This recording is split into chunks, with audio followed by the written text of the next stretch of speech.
Regardless of all the success stories you see around and what everyone else tells you, running a business isn't easy or cheap. Your dreams of founding the next Amazon can quickly turn into a nightmare if you don't have the cash to keep things going. You're probably familiar with expenses like branding, website development, initial inventory, and marketing promotions. However, this is only the beginning. It's one thing to start your business and even do a grand opening. It's a different ballgame when it comes to turning your startup into an established business that is positioned for long-term growth.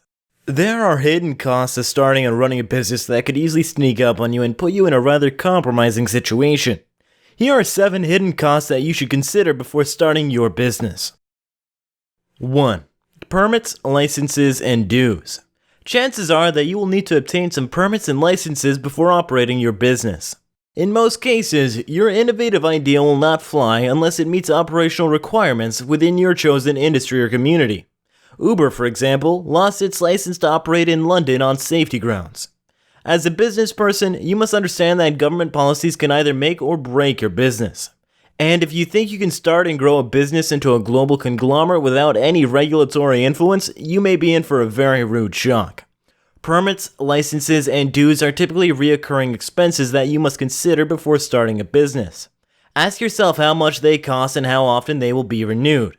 Don't forget to add membership dues that may come from joining networking organizations. 2. Office space and utilities. Although it's possible to start your business from your garage, you'll need to scale things up at some point. Unless you plan on starting your business in your basement, you have to consider the cost of office space as well as other utilities such as electricity bills that come with it. When making your decision, think about how much space you really need. I have seen a lot of businesses downscale after failing to meet the initial rent of a property. If you're uncertain of what the future holds, it's best to settle for a temporary or shared office space. Peradventure you settle for renting an office, don't forget that utility costs can quickly sink a hole in your pockets. To manage this, seek out utility providers that offer competitive rates, flexible payment options, energy audit, and budget billing. 3. Equipment and maintenance.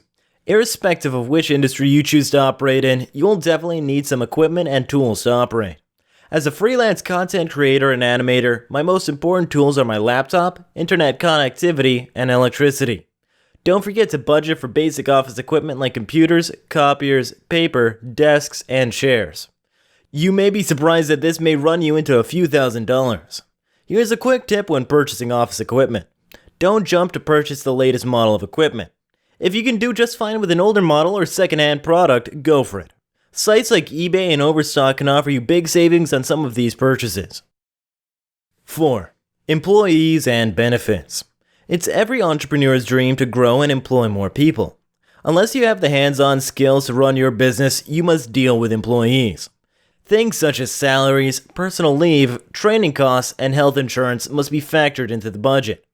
Neglecting the needs of your employee can lead to high employee turnover. Statistics also show that it costs about 1/5 of an employee's salary to replace him when he leaves. It is important to know that the cost of an employee goes beyond financial costs. Losing a good employee is bad for business. 5. Insurance. Insurance checks are arguably the most important checks that you'll be writing every month. In most countries, it is a legal requirement that your business has one form of insurance or another. Depending on your industry and how your business operates, you may need employer's liability, public liability, or workers' compensation coverage. You can enjoy many discounts and even negotiate with your insurance providers if your records are good. Don't forget to periodically review your insurance cover to ensure that it still meets your business needs. 6. Time. You've probably heard me say that your time is your most valuable resource and it shouldn't be wasted. It's easy to focus on the financial aspects of starting a business while neglecting the cost of wasting time. If you're spending too much time on tasks that can be delegated, you will soon burn yourself out or lose interest in your business. While trying to save costs and bootstrap, a business person without prior knowledge may decide to build their websites by themselves or handle their website's SEO. Yes, it's possible to pick up these skills from YouTube videos, but you can never do it like an expert.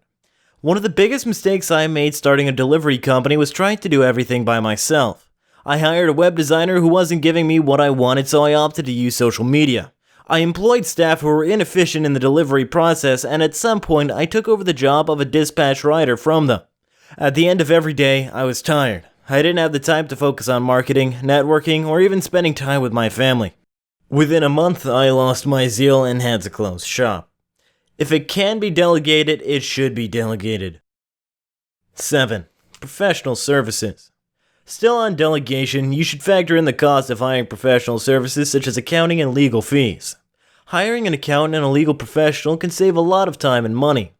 From entangling the red tapes of contracts to translating tax codes, finding grants, and maintaining an accurate inventory record, these professionals can make your business easy. While we've been able to cover 7 often overlooked business costs, in reality there are hundreds of hidden expenses that hit startups. It is important to overestimate your startup cost and set an additional 20% of your revenue for just-in-case expenses.